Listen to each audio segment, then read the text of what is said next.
Trains were departing the station in rapid succession. Jack found himself sitting wearily on a bench, his legs aching and exhausted. He had spent the entire day wandering around the city blocks, searching for warm clothes and food. The cold weather was swiftly encroaching, and the harsh realities of the big city showed no mercy to people like him. Throughout the day, Jack had explored the bustling streets and back alleys, keeping an eye out for any discarded items that might be useful. He had managed to find a few tattered pieces of clothing and a couple of half-eaten meals in the trash, but he knew it wouldn't be enough to survive the impending winter months. Desperation was mounting, as the biting cold was only growing more intense with each passing day. Despite the difficulties he faced, Jack continued to search for any opportunity that might present itself. He knew that if he could just gather enough warm clothing and sustenance, he might be able to endure the harsh conditions until the weather turned more favorable.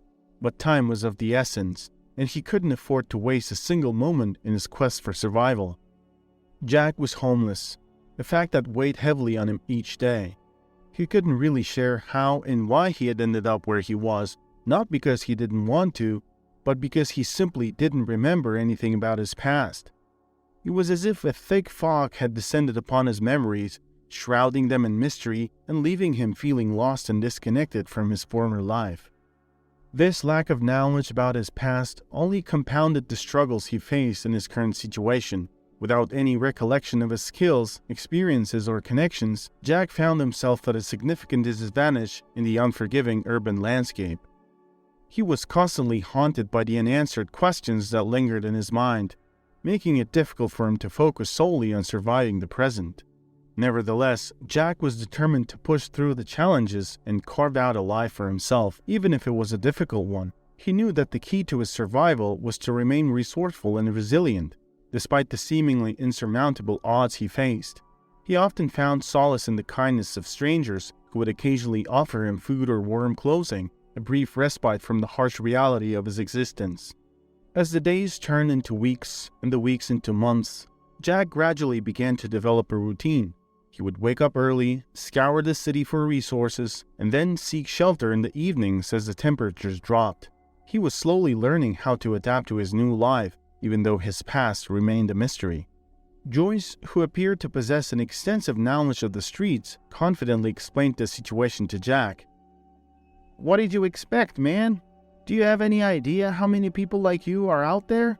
The main reason behind their misfortune is the hooch, man."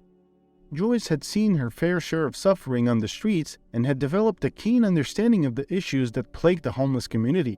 She was well acquainted with the struggles they faced, and her insights were invaluable to those who found themselves in similar circumstances. "Who?" Jack asked, looking at her with a puzzled expression. Joyce laughed heartily, revealing her front teeth. "Not who, what? You don't know what hooch is? It's booze, cheap liquor. God only knows what it's made of. They probably use some chemicals.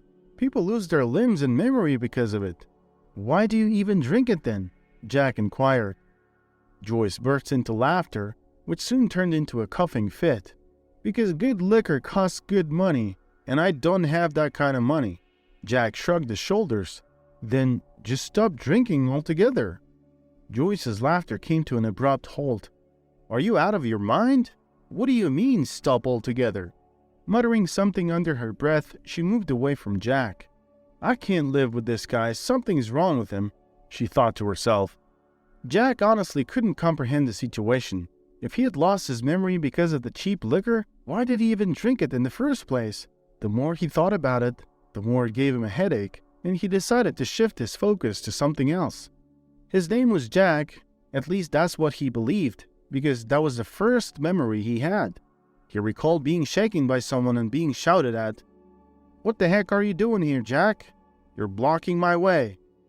He later realized that the name Jack was often used by homeless people as a generic term for someone whose name they didn't know. And that's how he ended up adopting the name Jack for himself. As time passed, Jack became more comfortable with his new identity.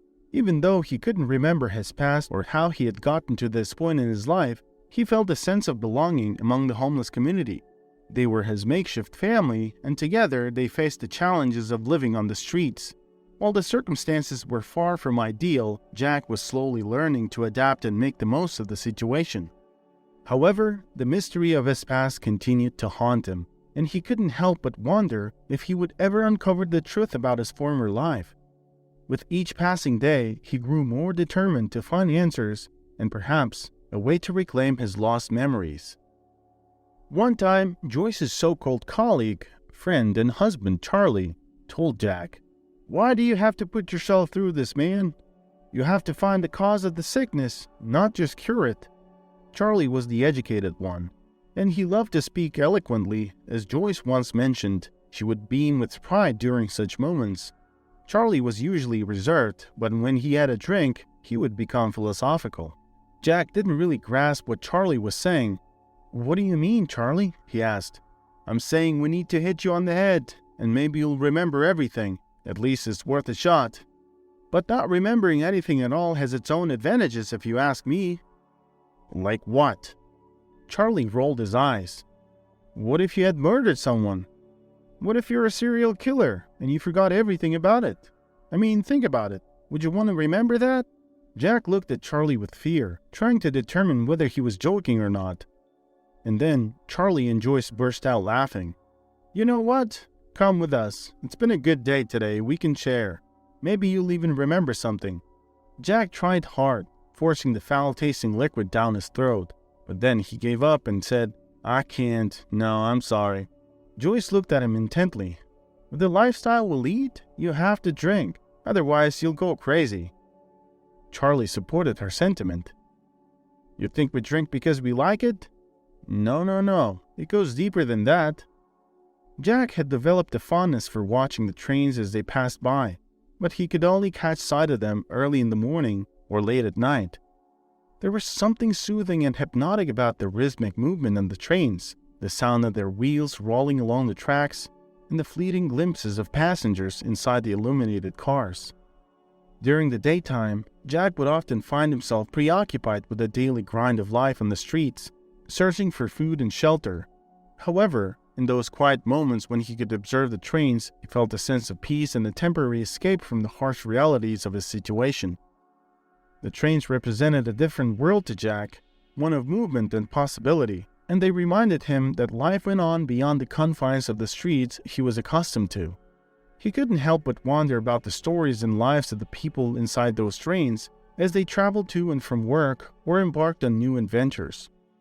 As the days turned into weeks, Jack began to seek out those moments of respite more and more, using them to fuel his imagination and to help him maintain a sense of hope amid the challenges he faced. In his mind, the trains became symbols of change and the potential for a better future. As he watched the trains pass by, Jack would dream of one day boarding one of them and leaving his life on the streets behind. Today, Jack wasn't feeling well, and he couldn't pinpoint the reason. He glanced around as if searching for something. They had stayed up late by the bonfire the previous night, and suddenly, Joyce had opened up. "Do you think I'm here because I enjoy it? Who in their right mind would want to be a bum like this? This life is tough, man." After a moment of silence, Joyce continued. "Sometimes you get thoughts, thoughts of ending it all. But life is so much sweeter than nothingness. I mean, I never understood people who said they didn't want to live. They want to live, they just don't know how." The weight of Joyce's words stayed with Jack, and he couldn't help but reflect on the raw honesty she had shared. It was clear that life on the streets had taken its toll on her, as it had on so many others. Her vulnerability in that moment was a stark reminder of the pain and despair that often accompanied a life of hardship and uncertainty. Following that conversation, Jack's perception of Joyce underwent a complete transformation. He hadn't realized that she harbored such thoughts. He had previously regarded her as a woman who was an alcoholic and didn't seem to care much about anything in the world. However, it became apparent that Joyce had experienced deep emotional pain in the past.